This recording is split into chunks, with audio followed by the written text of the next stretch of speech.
आज के इस डीप डाइव में हम एक ऐसे विषय पर बात करने वाले हैं जो जो हम सब के लिए बहुत प्रासंगिक है, खासकर अगर कभी भी ट्रेन की खिड़की के पास बैठकर बाहर के नज़ारों का आनंद लिया हो। बिल्कुल। भारतीय रेलवे सिर्फ लोहे की पटरियों का जाल तो है नहीं, ये एक तरह से इस देश की धड़कन है। हाँ, धड़कन है। और हर एक दिन चौबीसों घंटे हजारों ट्रेनें इन पटरियों पर दौड़ती हैं, करोड़ों यात्री सफर करते हैं। और इतनी विशाल व्यवस्था को देखते हुए जो सबसे पहला सवाल मन में आता है वो है सुरक्षा का। बिल्कुल सुरक्षा। तो आज का हमारा जो मिशन है वो भारतीय रेलवे के एक बेहद अहम और जीवन रक्षक सिस्टम को समझना है, जिसे कवच कहा जाता है। और हमारे पास सामग्री है, वो रेल ज्ञानांजलि नाम के एक YouTube चैनल के लिए तैयार किया गया है। वो बहुत गहराई से इस बात पर प्रकाश डालते हैं कि जब मानवीय सीमाएं खत्म होती है ना, तो तकनीक कैसे जिंदगियां बचाती है। मतलब इंसान चाहे कितना भी चौकन्ना क्यों न हो, एक समय के बाद थकान या मौसम की वजह से चूक हो ही सकती है। बिल्कुल, मैं यही सोच रही थी। जरा उन परिदृश्यों की कल्पना करें। रात का अंधेरा है या मान लीजिए उत्तर भारत की वो कड़ाके की ठंड वाली रात है जहां घना कोहरा छाया है। वो काफी डरावना होता है। हाँ, और एक ट्रेन 100 या 120 की स्पीड पर दौड़ रही है। उस गति में अगर लोको पायलट एक सेकंड के लिए भी कोई सिग्नल मिस कर दे या गलती से दो ट्रेनें एक ही ट्रैक पर आ जाएं, तो नतीजे बहुत भयंकर हो सकते हैं। एकदम सिहरन पैदा कर देते हैं ये विचार। मुझे लगता है इसी डर को खत्म करने के लिए इस कवच सिस्टम की जरूरत महसूस हुई होगी। असल में इन्हीं गंभीर सवालों का जवाब खोजने के लिए भारतीय रेलवे ने इस इलेक्ट्रॉनिक सुरक्षा कवच का निर्माण किया। अगर हम बड़े परिप्रेक्ष्य में देखें तो जो मानवीय त्रुटि होती है, जिसे हम ह्यूमन एरर कहते हैं, हाँ, वो तो किसी से भी हो सकती है। वही बात है। हमारी रिसर्च दिखाती है कि एक लोको पायलट लगातार कई घंटों तक बहुत भारी मानसिक दबाव में काम करता है। इतने भारी इंजन को नियंत्रित करना कोई आम कार चलाने जैसा नहीं है। ये तो है। रोजमर्रा की जिंदगी में हम अपनी कार चलाते हुए भी कभी ध्यान भटकने से लाल बत्ती मिस कर देते हैं या ब्रेक लगाने में देरी हो जाती है। बिल्कुल। सड़क पर एक छोटी गाड़ी के साथ हुई गलती इतनी खतरनाक होती है, तो उस ट्रेन के बारे में सोचिए जिसका वजन हजारों टन है। वहां तो ब्रेक लगाने के बाद भी रुकने में काफी समय लगता होगा। एकदम सही दिशा में सोच रही हैं। एक आम ट्रेन को अगर 100 की रफ्तार से रोकना हो ना, तो आपातकालीन ब्रेक लगाने के बाद भी उसे पूरी तरह रुकने में लगभग 1 किलोमीटर का फासला लग जाता है। 1 किलोमीटर? बाप रे। हाँ, तो इंसान की प्रतिक्रिया देने की जो गति है, वो एक कमजोरी बन जाती है। सिग्नल में सोना, समय पर ब्रेक न लगा पाना या खराब मौसम, इन मानवीय कमजोरियों के ऊपर कवच एक तकनीकी सुरक्षा जाल बुनता है, एक सेफ्टी नेट। Safety net. तो आइए इसे बिल्कुल बुनियादी स्तर से समझते हैं। ये कवच असल में है क्या? मैंने पढ़ा है कि ये ट्रेनों को टकराने से रोकता है, पर तकनीकी रूप से ये काम कैसे करता है? तकनीकी रूप से ये एक ऑटोमेटिक ट्रेन प्रोटेक्शन सिस्टम है, जिसे शॉर्ट में एटीपी कहते हैं। Automatic train protection. हाँ, और सबसे खास बात जो स्रोतों में साफ तौर पर बताई गई है, वो ये कि इसे भारतीय रेलवे के research design and standards organisation यानी RDSO द्वारा विकसित किया गया है। मतलब ये पूरी तरह अपना स्वदेशी है। बिल्कुल। अब अगर इसके काम करने के तरीके को समझना है, तो हमें इसके 4 मुख्य स्तंभों पर बात करनी होगी। ठीक है, तो पहला स्तंभ क्या है? पहला और शायद सबसे अहम हिस्सा है RFID टैग्स। RFID। RFID। क्या ये वही तकनीक है जो हमारे फास्टैग में होती है? कंसेप्ट लगभग वैसा ही है। ये छोटे छोटे उपकरण होते हैं जो रेलवे ट्रैक पर कुछ कुछ दूरी पर पटरियों के बीच में लगाए जाते हैं। तो क्या हम इन्हें ट्रैक पर बिछे हुए स्मार्ट पत्थर कह सकते हैं? स्मार्ट पत्थर, ये बहुत अच्छी उपमा है। ये ट्रैक पर बस सोए रहते हैं, लेकिन जैसे ही कोई ट्रेन इनके ऊपर से गुजरती है, तो ये ट्रेन के सिस्टम को 3 बेहद अहम जानकारियां तुरंत देते हैं। अच्छा, और वो 3 जानकारियां क्या है? पहली, ट्रेन की बिल्कुल सटीक लोकेशन। दूसरी, आगे आने वाला सिग्नल कैसा है। और तीसरा, उस ट्रैक की स्पीड लिमिट क्या है। मुझे एक बात बताइए, सटीक लोकेशन के लिए क्या सिर्फ जीपीएस काफी नहीं है? हम तो फोन में जीपीएस ही इस्तेमाल करते हैं। ये बहुत आम सवाल है, लेकिन जीपीएस में अक्सर कुछ मीटर की गड़बड़ी हो सकती है। हाँ, मैप कभी-कभी गलत सड़क दिखा देता है। बिल्कुल, लेकिन रेलवे में 2 पटरियों के बीच का फासला बहुत कम होता है। अगर सिस्टम ने ट्रेन को 10 मीटर दाएं या बाएं समझ लिया, तो उसे लगेगा ट्रेन गलत ट्रैक पर है। इतनी बड़ी गड़बड़ी की गुंजाइश हम नहीं छोड़ सकते हैं। ओह, मैं समझ गई। इसीलिए ट्रैक पर वो स्मार्ट पत्थर यानी RFID टैग्स होना जरूरी है। एकदम सही। अब पटरियों ने जानकारी तो दे दी, लेकिन इसे पढ़ेगा कौन? हाँ, लोको पायलट तो सामने पटरी पर नजर रखेगा ना, वो हर सेकंड डेटा थोड़ी पढ़ेगा। यहीं पर दूसरा स्तंभ आता है, ऑन बोर्ड उपकरण। ऑन बोर्ड उपकरण तो ये ट्रेन के इंजन के अंदर होता है। हाँ, हर लोकोमोटिव के अंदर एक बहुत ही एडवांस्ड कंप्यूटर सिस्टम लगा होता है। क्या मैं इसे एक अदृश्य को पायलट कह सकती हूँ, जो बस डेटा पर नजर गड़ाए बैठा है? बिल्कुल कह सकती हैं। ये अदृश्य को पायलट ट्रेन की गति, सिग्नल और ट्रैक की जानकारी पर लगातार नजर रखता है और कोई भी खतरा होने पर ये तुरंत लोको पायलट को चेतावनी देता है। मतलब केबिन में कोई अलार्म बजता है? हाँ, अलार्म भी बजता है और स्क्रीन पर अलर्ट भी आता है। चलिए, ये तो समझ आ गया कि ट्रेन को खुद के बारे में सब पता चल रहा है, लेकिन ट्रेनें किसी खाली जगह में तो नहीं चल रही। बिल्कुल नहीं। वहाँ और भी ट्रेनें हैं।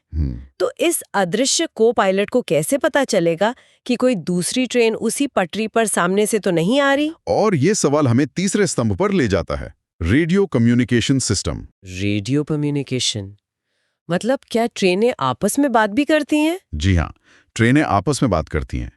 इसके लिए ट्रैक के किनारे और स्टेशनों पर खास रेडियो टावर लगाए जाते हैं। मुझे तो ये किसी साइंस फिक्शन फिल्म जैसा लग रहा है। सुनने में लगता है, पर यह वास्तविकता है। ट्रेन, स्टेशन और दूसरी ट्रेनों के बीच लगातार संपर्क रहता है। अगर किसी गड़बड़ी से दो ट्रेनें एक ही ट्रैक पर आ रही हों, तो ये सिस्टम तुरंत इस खतरे को पहचान लेता है। तो दोनों ट्रेनों को पता चल जाता है कि सामने खतरा है। बिल्कुल, दोनों ट्रेनों के कंप्यूटर एक दूसरे का डेटा पढ़ लेते हैं। ये तो सच में अद्भुत है। और गाड़ी को अपने आप ब्रेक कर रहा है। लेकिन मैं एक और परिदृश्य के बारे में सोच रही हूँ। बताइए। मान लीजिए पटरियों ने जानकारी दे दी, कंप्यूटर ने खतरे को भांप लिया, रेडियो सिस्टम ने भी बता दिया कि सामने से ट्रेन आ रही है, और केबिन में जोर जोर से अलार्म भी बज रहा है।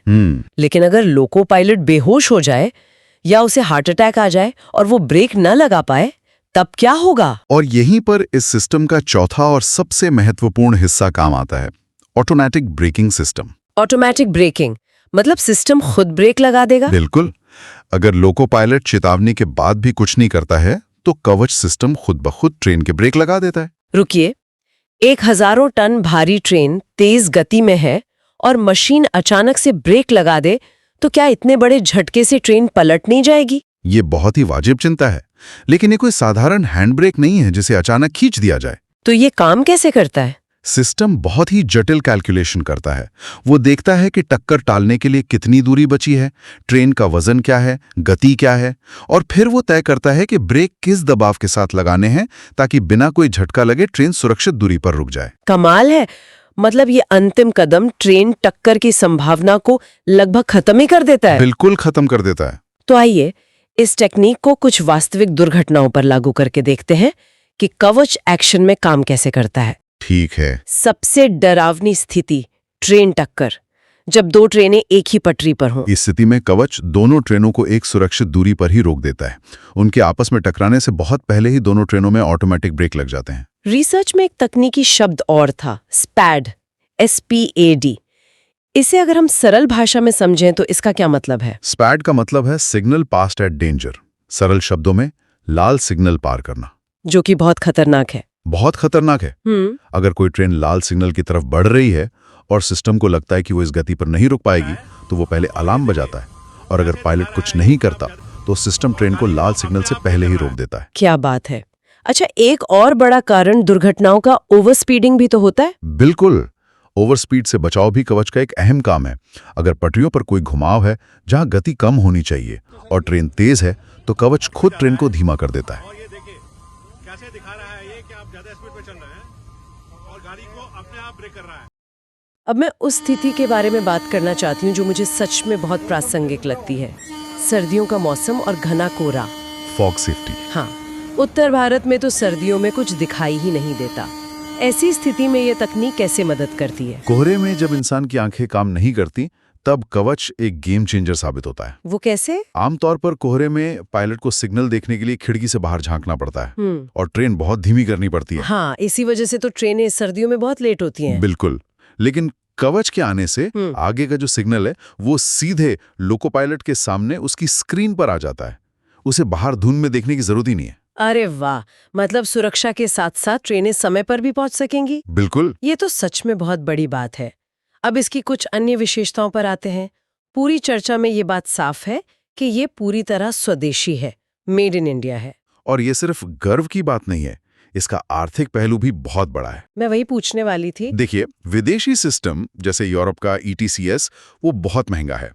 भारतीय रेलवे के विशाल नेटवर्क के लिए उसे आयात करना आर्थिक रूप से संभव नहीं था। तो हमारे इंजीनियरों ने इसे किफायती कैसे बनाया? उन्होंने GPS, RFID और रेडियो कम्युनिकेशन का एक ऐसा संयोजन तैयार किया जिसकी लागत विदेशी सिस्टम से काफी कम है। लेकिन क्या लागत कम होने से क्वालिटी पर कोई असर पड़ा है? बिल्कुल नहीं। इसका प्रतिक्रिया समय यानी फास्ट रिस्पॉन्स इतना बेहतरीन है कि ये दुनिया के सबसे उन्नत सिस्टम्स को टक्कर देता है। ये सुनकर तो बहुत ही अच्छा लग रहा है। लेकिन एक व्यवहारिक सवाल, ये सब अभी सिर्फ कागजों पर है या जमीनी स्तर पर इसका काम शुरू हो चुका है? इसका कार्यान्वयन तेजी से चल रहा है। स्रोत बताते हैं कि सबसे पहला उपयोग साउथ सेंट्रल रेलवे में किया गया था। वहां परीक्षण हुए और अब इसे पूरे नेटवर्क में लागू करने की योजना पर काम हो रहा है। पर लगेगा पूरा नेटवर्क कई गुना सुरक्षित हो जाएगा। तो आज की इस गहन चर्चा के मुख्य बिंदुओं को अगर हम समेटें तो कवच केवल एक उपकरण नहीं है। नहीं, बिल्कुल नहीं। बल्कि ये भारतीय रेलवे की सुरक्षा के क्षेत्र में एक बहुत बड़ी तकनीकी उपलब्धि है। ये RFID, रेडियो कम्युनिकेशन और ऑटोमेटिक ब्रेकिंग का ऐसा तालमेल है जो हर पल हमारी सुरक्षा कर रहा है। मैं पूरी तरह सहमत हूँ। इंसान और मशीन का ये तालमेल सच में सुरक्षा के नए मापदंड तय कर रहा है। एकदम सही। और अब श्रोताओं, इस विस्तृत चर्चा को खत्म करने से पहले मेरे मन में एक विचार आ रहा है जो शायद हमारे स्रोतों में सीधे तौर पर नहीं लिखा है, पर सोचने लायक जरूर है। वो क्या? देखिए, अगर RFID, GPS और रेडियो कम्युनिकेशन का ये पूरी तरह स्वदेशी संयोजन इतनी बड़ी और जटिल रेलवे व्यवस्था में काम कर सकता है, इतनी भारी ट्रेनों को टकराने से रोक सकता है और ऑटोमेटिक ब्रेक लगा सकता है, तो क्या भविष्य में हम इस कवच जैसी तकनीक को सड़कों पर भारी ट्रकों या हमारे शहरों के सार्वजनिक यातायात को सुरक्षित बनाने के लिए भी उपयोग करते हुए देख सकते हैं? ये एक बहुत ही दिलचस्प विचार है ना? हाँ। सोचिए, जब सड़क पर चलने वाली हर गाड़ी एक दूसरे से बात कर सके तो क्या सड़क दुर्घटनाएं भी इतिहास बन जाएंगी? बिल्कुल सोचा जा सकता है इस दिशा में। तो इसी रोमांचक विचार के साथ हम इस डीप डाइव का यहीं समापन करते हैं। उम्मीद है आज की ये चर्चा आपके लिए भी उतनी ही ज्ञानवर्धक रही होगी जितनी हमारे लिए। सुरक्षित रहें और अगली बार तक के लिए अलविदा।